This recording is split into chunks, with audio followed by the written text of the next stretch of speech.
Bom dia, hoje a gente vai gravar um pouquinho sobre algumas perguntas sobre a neurociência. E a primeira pergunta que a gente queria perguntar para você, se você pode falar um pouquinho da sua formação e da sua trajetória profissional. Então, primeiro eu quero dizer que é uma alegria a gente poder conversar sobre esses temas tão importantes para a nossa existência, né, para a nossa constituição. A minha formação eu fiz ciências biológicas inicialmente e depois sempre em sala de aula, então sempre trabalhei com aulas de ciências e biologia e depois na formação acadêmica eu busquei um mestrado e um doutorado em educação em ciências, química para a vida e saúde. Então é um programa que eu fiz na Universidade Federal do Rio Grande do Sul, na URGS, em Porto Alegre, e ele é um programa de formação que ele dialoga, que ele integra as áreas da saúde e da educação. Então foi aí que eu pude me aproximar um pouquinho mais das neurociências, tanto no lugar de aprender quanto no lugar de pesquisar. A primeira pergunta que aos 16 anos, o cérebro humano já está completamente desenvolvido? Quais áreas ainda estão em maturação? Bom, partindo dos referenciais teóricos que nós nos debruçamos nas neurociências, e aí eu trago aqui alguns referenciais do lugar da saúde propriamente dita, medicina, neurobiologia, psiquiatria e a psicologia. Aos 16 anos, um organismo ele está no que biologicamente é chamado de puberdade e num contexto de relações sociais e culturais na adolescência. Então, frente a esses referenciais, nós consideramos a infância até mais ou menos 12 anos, a adolescência de 13 a mais ou menos 25, 26 anos e a adultilidade, a fase adulta, a partir daí. Nós criamos aqui no nosso grupo de estudos uma analogia para tentar traduzir. Então, é uma analogia que por vezes simplifica a teoria, mas que ela traz alguns recursos de materialização desse entendimento. Então, nós associamos a um cérebro infantil a ideia de que esse cérebro ele é fluido, ele é água. Então, as próprias características da água nos dão um entendimento desse funcionamento. Então, é um cérebro que, pelo movimento e pela cristalização da água, ele tendo, ou a criança tendo, um ambiente e relações de segurança, rapidamente ela ressignifica um processo de aprendizagem, de constituição de memória e de elaboração emocional. Quando chega a mais ou menos os 13 anos, e que daí nós vamos chegar aos 16 aqui colocados, é como se o adolescente, é como se esse cérebro ele fosse gelatinizando, é como se a gente fosse preparar uma gelatina e a gente fosse colocando pó de gelatina nessa água que vai trazendo uma característica coloide cada vez mais endurecida, até que na fase adulta a gente passa a ter um cérebro duro. Então aquela expressão de que a gente fica grande e fica com a cabeça dura é de fato baseada em princípios neurocientíficos. Portanto, aos 16 anos ou no intervalo entre 13 e 25, o cérebro está em total desenvolvimento para a maturidade. Ele está nesse processo de gelatinizar. Por isso que à medida que essa gelatina ela vai ficando mais endurecida, as marcas das relações e das experiências que a gente vive ficam pegadas. E aí não é tão fácil tu reelaborar uma aprendizagem, tu desaprender algum hábito não interessante, não saudável, ou tu elaborares uma emoção. Então as emoções elas ficam.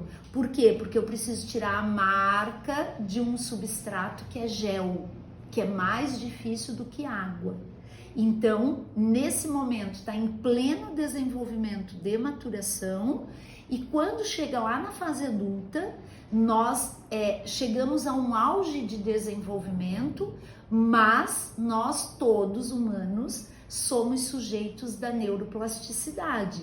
Então, mesmo estando desenvolvido lá na adultilidade, nós podemos ir moldando e vamos moldando o cérebro até que existamos. Pode ser com 100 anos, com 104, não importa. Esse cérebro vai, pela neuroplasticidade, fazendo novos circuitos e nos possibilitando novas aprendizagens.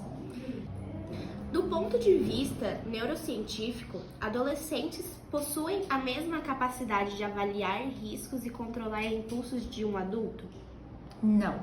Então, frente ao que a gente olhou, né, na reflexão anterior, esse cérebro que vai gelatinizando, a gente diz e atribui uma expressão de que ainda é um cérebro mole, ou seja, o córtex frontal, que é essa parte da nossa testa, é ele quem gerencia, é ele quem faz a análise panorâmica da circunstância e define as nossas escolhas.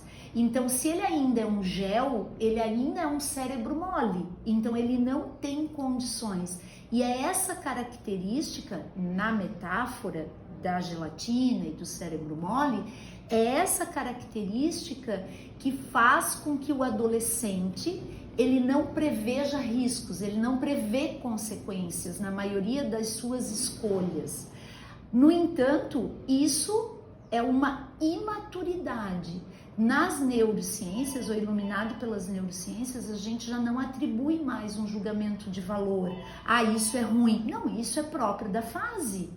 E ao mesmo tempo que não tem essa previsibilidade, tem, por exemplo, o impulso de viver, a vontade de arriscar, a vontade de experimentar o novo, que por vezes a gente não mantém num cérebro adulto. Então são fases diferentes e ele já tem o desenvolvimento capaz de prever as consequências e de fazer uma escolha mais lúcida relacionalmente? Não. Ele não tem essa maturidade. Quais são as implicações dessas características cerebrais no contexto da responsabilização penal? Então, eu me sinto motivada a refletir essa questão com vocês do lugar de que existe uma dimensão social e cultural que dentro dela estão as regras de conduta nas sociedades. Por isso que é diferente em um território e outro, porque é aquela sociedade que vai conjuntamente, nós entendemos que o sistema deva ser assim, pensar esse regramento de conduta coletiva. E nós temos uma dimensão neurocientífica que pesquisa e que gera evidências para que hoje nós entendamos melhor como é que a gente vai se desenvolvendo e de que forma nós podemos adoecer ou produzir saúde. Então, hoje, o que nós temos evidentemente marcado? Duas dimensões da existência humana, falando a partir da nossa sociedade, do nosso território, que claramente não conversam entre si. Porque se eu trago um mesmo entendimento de conduta punitiva e classificatória socialmente para um adolescente, como eu trago para um adulto, eu não estou considerando a fase de vida e de dar conta. Porque eu estou falando de um jovem que ele dá conta de muitas questões que a gente perde na adultilidade, mas eu estou falando de um jovem que está em processo de maturação e que não dá conta de questões que um cérebro adulto daria. Então, a mim, me parece que a gente precisa trazer a luz da consciência e olhar criticamente para esses dados e para essas informações, de modo que as pesquisas, o conhecimento neurocientífico, ele impactaria muito no que diz respeito à estruturação social, penal, de condutas sociais, porém, eu ainda não percebo esses conhecimentos sendo integrados, sendo considerados ou havendo propriamente um diálogo. Por isso que é tão importante esse momento, né, para nós, vocês enquanto estudantes, nós enquanto profissionais educacionais, começarmos a gerar esse entendimento, essa possibilidade, para que na instância cidadã, e não por acaso nesse mês de setembro, né, nós como cidadãos levarmos essas discussões a nível de Câmara de Vereadores, a nível de dimensões institucionais mesmo, que cuidem desses lugares, tanto sociais, penais, quanto neurocientíficos, a um possível diálogo, a uma possível integração. Como fatores externos, como o ambiente familiar e social, influenciam o desenvolvimento cerebral e o comportamento dos adolescentes? Essa pergunta é muito importante, porque agora nós vamos, a partir da neurociência, tem um corpo que se constitui e se desenvolve, mas ele não se desenvolve em si mesmo, ele se desenvolve nas relações. Então, que relações essas? Por que a escola é um ambiente tão importante do ponto de vista que ela esteja articulada com a família? Porque essa criança e esse jovem, nós, né, crianças, jovens, nós passamos por esse momento, por essas fases, articulados entre adultos que nos trarão modelos e nos trarão referenciais para esse desenvolvimento. Então, é pelo adulto que eu tenho segurança, que eu tenho subsistência, que eu tenho amor e afeto, é por esses adultos. Então, o contexto familiar, o contexto social e no social, o escolar, todas as outras possíveis atividades que as crianças, os jovens e os adultos desenvolvem, é tão importante. E trago aqui, por exemplo, o trânsito. O trânsito é uma grande escola de social, de cumprimento de regras e de autodesenvolvimento. Porque, por exemplo, quando eu tenho um sinal amarelo, eu, que já adquiri a maioridade, que já posso dirigir, eu adulto, se ele tá amarelo, é o sinal de que eu preciso parar, é atenção, pare, não é acelere e passe antes do vermelho. Então, essa comunicação, ela fala de um regramento social, ela fala de uma possível punição que pode ocorrer e ela fala de um autoconhecimento. Por que eu tenho dificuldades em cumprir essa regra? Por que eu me autorizo a descumpri-la? Como eu reajo nesse descumprimento quando sou pego e sou punido por ela? Então, o trânsito, ele traz, a mim parece, em todos os estudos que nós fazemos, que o trânsito é uma grande escola real do que seja um modelo, do que seja uma réplica da sociedade numa dimensão maior. E a escola que escolariza o mundo, ela vai entender que tudo que está lá fora vai vir aqui para dentro. Então, se lá fora tem um contexto familiar e um jovem que descumpre regras básicas de existência coletiva, ele vai descumprir regras aqui também. E aqui é o ambiente seguro, educativo, para considerar essas fases e promover uma reflexão qualificada, estimular e iniciar um processo de autoconhecimento. Então, nós existimos nas relações, nós somos seres biologicamente classificados como animais, com diferenças biológicas que nos trazem para esse contexto humano, e nós não somos indivíduos sozinhos, solitários, nós somos naturalmente sociais. Considerando o conhecimento atual da neurociência, qual seria a idade mais apropriada para a imputabilidade penal? Essa é uma outra pergunta que toca num lugar muito especial.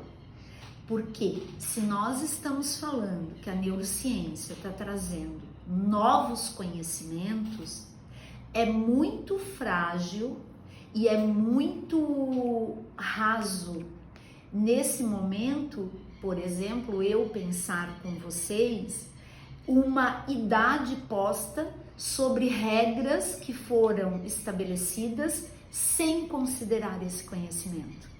Então, fica muito raso isso. E aí a gente passa a habitar o território da opinião. E a opinião, por vezes, ela é uma opinião baseada nas minhas experiências. Ela é baseada nos meus contextos relacionais. E muitas das vezes não cabe para o teu contexto, não cabe para os outros contextos. Então, eu me sinto muito provocada a nos provocar a pensar que não tem como eu pensar o novo com os velhos conhecimentos. Então, a mim parece que é o momento de nós, enquanto sociedade, talvez muito motivados por vocês, jovens, a refletir, a considerar a neurociência nas elaborações penais, para daí a gente vir a ter novas regras sociais considerando a neurociência. Porque senão é como a gente querer montar um quebra-cabeça com uma peça que tem outra forma, ela tem outra lógica. É o novo querendo se colocar nos velhos pensamentos. Então eu vejo que a gente precisa provocar uma reestruturação de base, uma reestruturação de análise dessas regras, incluindo a idade, incluindo o que seja, porque agora do campo e do território da opinião, para quem estuda o desenvolvimento infantil e juvenil, eu diria a todos nós e a mim mesma, as crianças e jovens passam a ser vítimas de um sistema pensado num outro momento, muito pensado num outro século, de quando a gente não via e não sabia como esse cérebro se desenvolvia e, portanto, pensado apenas por adultos. Então, a mim parece que para nós podermos pensar uma resposta a essa pergunta, nós precisaríamos ter outras perguntas que antecedessem e que reestruturassem o próprio sistema penal, considerando esses conhecimentos.